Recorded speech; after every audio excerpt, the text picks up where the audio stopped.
নমস্কার বন্ধুরা। প্রেসার কুকারের ভেন্ট টিউব যদি ভাইসেও খোলা না যায় বা রেঞ্চেও খোলা না যায় তখন কেটে ফেলতে হবে। কীভাবে কাটছি দেখুন।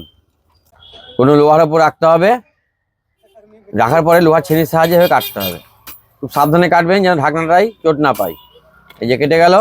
এবার ঢাকনাটা এই জায়গাটা একটু বসিয়ে নিতে হবে। ছেড়ে গেছে, এই জায়গাটা বসিয়ে নিলাম। নেওয়ার পর এবার স্যামের একটা ভেন্ট টিউব আমি এখানে লাগাবো। ভেন্ট টিউবটা খুললাম, এখানে একটা রাবারের ওয়াশার আছে, রাখলাম দেখুন। এবার ভেন্ট টিউবটা যেভাবে লাগানো ছিল ঠিক সেভাবে এখানে ভরে দেওয়ার পর ঢাকনাটাও এখানে ভরে দিলাম। দেওয়ার পরে তলায় ওই ওয়াশারটা দিতে হবে, রাবারের ওয়াশারটা দেওয়ার পরে প্যাঁচটা ওখানে টাইট দিয়ে দিতে হবে। এরপরে 10-11 ডাল রেঞ্জ এখানে ধরতে হবে, আর 12-13 রিং রেঞ্জ দিয়ে টাইট দিতে হবে। এই রেঞ্জ দিয়ে খোলা এবং লাগানো করা যায়। যেহেতু এটা খুললো না তাই আমি কেটে ফেলতে হলো। এই দেখুন পুরো একদম ওকে হয়ে গেল, আর কোনো সমস্যা থাকলো না। ভেন্ট টিউবগুলো খোলা না গেলে কেটে নতুন ভেন্ট এভাবে লাগানো যায়। সকলে ভালো থাকবেন, শেষ করলাম।